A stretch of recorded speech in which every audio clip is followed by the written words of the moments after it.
गुरुदेव, आपके चरणों में कोटि कोटि प्रणाम।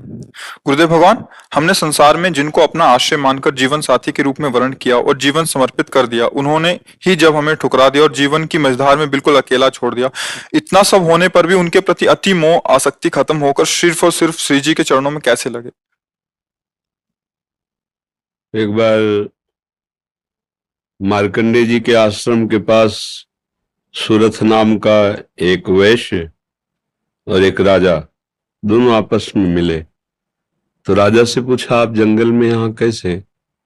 वहां मेरा राज्य छिन गया है, पर मैं वही राज सिंहासन, वही राजमहल, वही रानियां, ये हमारा चिंतन नहीं जा रहा है।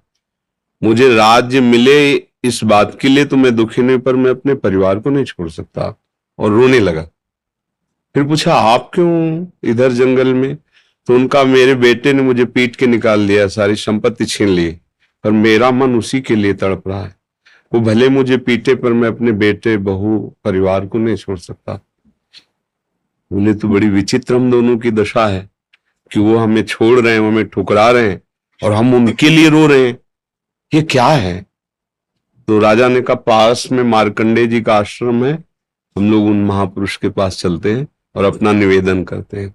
तो जाके प्रणाम किया और अपनी बात दोनों ने रखी। तो मार्कंडेय जी ने कहा, ये भगवती माया का प्रभाव है। अगर भगवान की ऐसी प्रचंड माया ना हो तो सब परमानंद में मगन हो जाएं।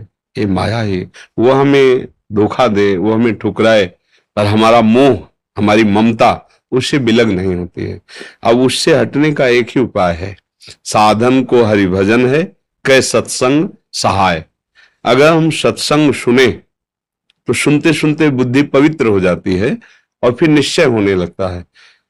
आप जिनके लिए रो रहे हैं, जिनकी बुद्धि पावन हुई, उन्होंने तिरस्कार पूर्वक छोड़ दिया। रत्नावती जी, भक्तमाल में चरित्र है, पढ़ लीजिए। रत्नावती जी पूरे रानी के जैसे सुख होते हैं वैसे ही रानी थी, वैसे ही सुख में मगन थी, कोई हरि भक्ति, कोई भजन, कुछ नहीं। और राजा भी अत्यंत प्यार करते थे, पर दासी वो वृंदावन आती थी और संतों का संग करती थी, सत्संग, तो उसके हृदय में गोविंद के चरणों में प्रीति उत्पन्न हो गई। वो रानी के कभी पैर दबा रही होती तो एकदम बोल पड़ती, हा कुंज बिहारी, हा गोविंद।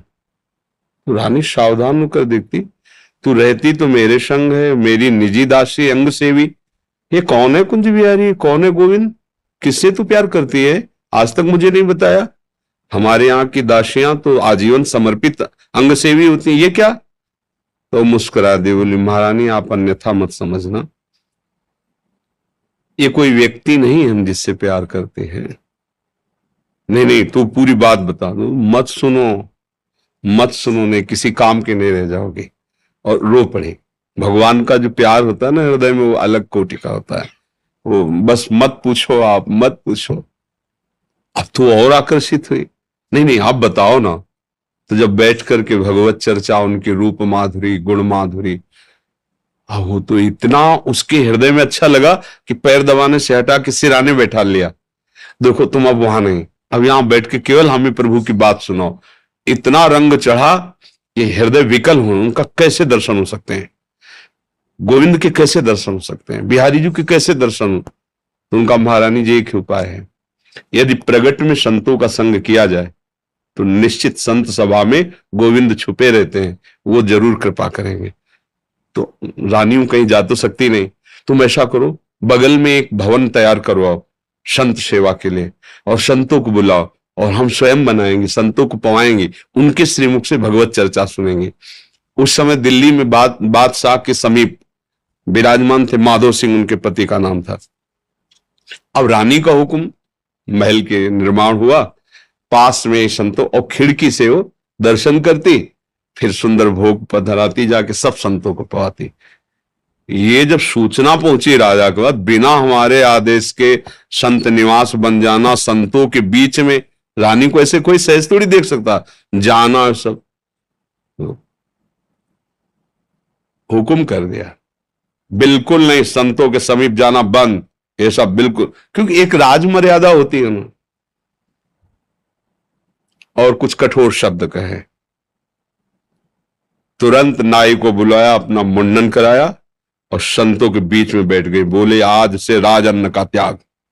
अगर मैं कहीं रानी हूं, कहीं भी किसी भी अंग में, मैं उसे रानी नहीं रहने दूंगी जो मुझे संत और गोविंद से दूर कर दे। कदाप ये जब सूचना पहुंची को तो मुड़ मुड़ा के बैठ गई। सुन, तो सोचा ये तो मतलब भारी का भारी अपमान, इससे ज्यादा क्या हो सकता है। अगर मैं मारता हूं तो प्रजा विरोध में हो जाएगी, इसलिए इसको मारना तो है। बोले, एक जंगली सिंह लाओ और छोड़ दो, तो संतों को, रानी को, सबको मार डालेगा। ऐसा ही किया गया। सैनिकों ने जैसे चारा रख के, बकरा आदि रख करके पिंजड़े में सिंह को बंद करके लाए और दरवाजे पे को, वही दासी जो उनकी गुरु थी, वो आरती की सामान दे रही थी और पूजन की थाल लेकर वो ठाकुर जी का श्रृंगार कर। दासी ने कहा, महारानी सिंह। जो ही पिंजरा से खोला गया तो ऐसे मुड़ी, उनका सिंह नहीं नरसिंह, भगवान पधारे थाल लेके। सिंह ऐसे जैसे कोई गाय ना, सीधी गाय हो, ऐसे तिलक लगाया, आरती की, प्रणाम किया। ऐसे सब देखते रह गए। फिर लौटा सिंह को मारी छलांग, तो जो ऊपर बालकनियों में खड़े देख रहे थे ना मानसिंह के आदमी, फाड़ के फेंक दिया और गुर्राता हुआ भाग गया। अगर हम अपनी भक्ति के रंग में आ जाएं तो फिर हमारा ये माया मोह संसार नष्ट हो सकता है। अन्यथा हमारे शब्द तो जरूर अच्छे नहीं लगेंगे, पर सही पूछो तो कृपा है जो असलियत का पता चल रहा है। यहां कोई किसी से प्यार नहीं करता। अपने सुख स्वार्थ की जब तक पूर्ति लगती है, हमारा मन जब तक राजी है, तब तक हमें आपको प्यारे कहते हैं, अपना प्यारा बना लेते हैं। और जब हमारा मन कहीं और राजी हो गया तो आपकी तरफ देखते नहीं। संसार का ये स्वरूप, पर मेरे प्रभु का ऐसा स्वरूप नहीं है। सबरी मैया कोई ऐसा थोड़ी बहुत रूप ऊंचे कुल की, ऐसा नहीं था। सबर जंगली जातियों में आती है उनमें, लेकिन भगवान की भक्ति से बड़े बड़े ब्रह्म ऋषियों के आश्रम में भगवान नहीं गए, सबरी माता के। भगवान ये सब संसार यही सब देखता है, तुम्हारा रूप, तुम्हारा गुण, तुम उसके काम लायक हो कि नहीं हो। अगर स्वार्थ की पूर्ति लायक नहीं हो तो कोई भी हो, हट जाओ या वो मार डालेगा। संसार का स्वरूप है, कोई न कोई नाटक करके तुम्हें नष्ट कर देगा संसार। लेकिन हमारे भगवान कैसे भी नीच, पतित, अवगुणी, कुरूप, बिल्कुल मूर्ख कैसा भी हो, भगवान उसे अपनी गोद में ले लेते हैं। तो एक ही उपाय है, भगवान के चरणों का आश्रय लेना, वही परम पति है। देखो मीरा जी ठसक से कहती, मेरे तो गिरधर गोपाल दूसरा न कोई। और ये कभी धोखेबाज नहीं है, कभी धोखा नहीं। हम सही कहते हैं। अगर हमें जैसे बचपन से लगे रहे ना, हमें बात समझ में नहीं आती ना, तो हमें जरूर माइक से कहते हैं कि भाई देखो, भक्ति करना ठीक है, पुण्य है, मंगल है, लेकिन हम अपनी छाती की बात कहते हैं। अभी तक कमी हमारी और कृपा उनकी डुबो रही है। बस अगर कहीं कमी है तो हमारी कमी है, उनकी तरफ से कृपा ही कृपा, दुलार ही दुलार है। ये सच्ची मान लो। अगर कोई प्यार करने वाला है तो प्रभु है। आप कहोगे दिखाई नहीं देते हैं, आपने अपने को देखा है क्या? अगर प्रभु से देखने पर ही प्यार करते हो तो आप अपने से प्यार करते हो ना।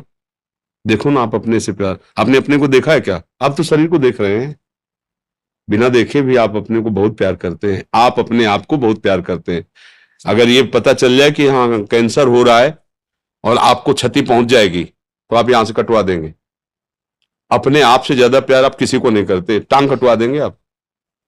अगर ऐसा लग जाए कि अपने को बहुत अशांति, जीना मुश्किल है, आप क्या करेंगे, कैसे मुंह दिखाएंगे? तो आप जहर खा लेंगे, फांसी पे चढ़ जाएंगे। मतलब समझिए, पर आपने अपने को देखा नहीं, जाना नहीं, फिर भी आप बहुत प्यार करते हैं। जो कुछ भी प्यार करते हैं अपने लिए करते हैं। अपने आप से बढ़कर आप किसी से प्यार नहीं करते। कल आपने अपने आप को नहीं जाना तो फिर तुम उन्हीं के अंश हो।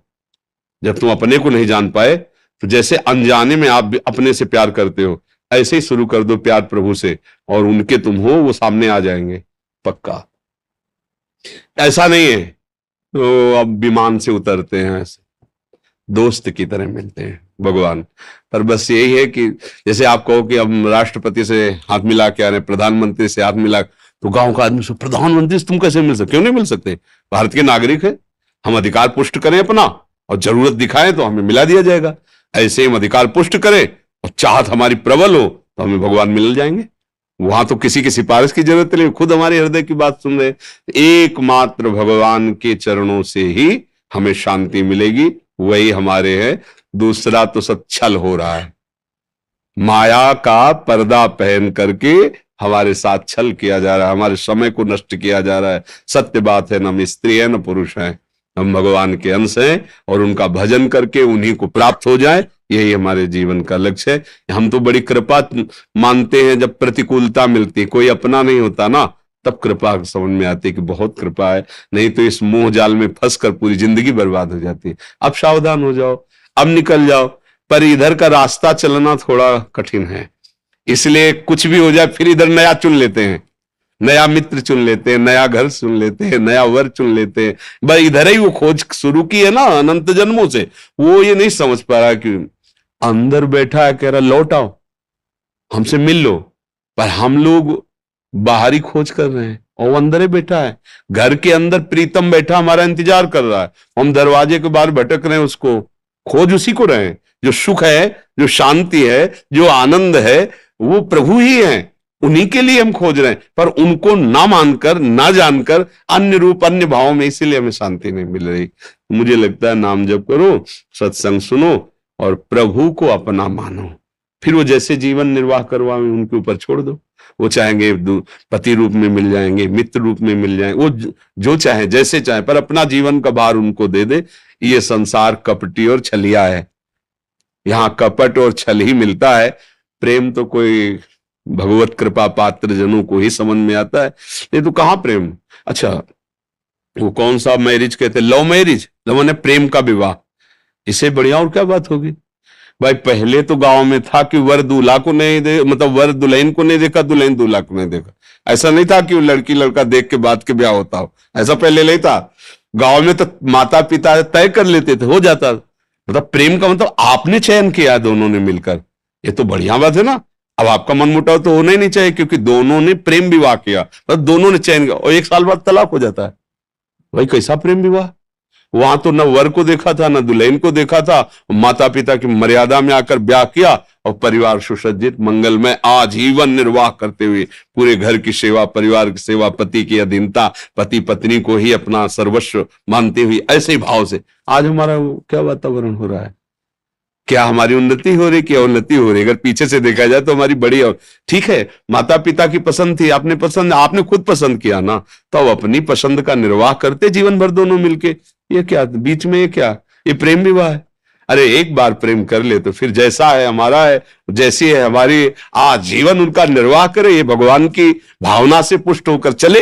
ये क्या दलित दुरा है कि आज इससे कर लो उससे, फिर ये तो पशु वाली चेष्टा हुई, यह मनुष्य वाली चेष्टा, धर्म वाली चेष्टा, प्रेम वाली चेष्टा थोड़ी।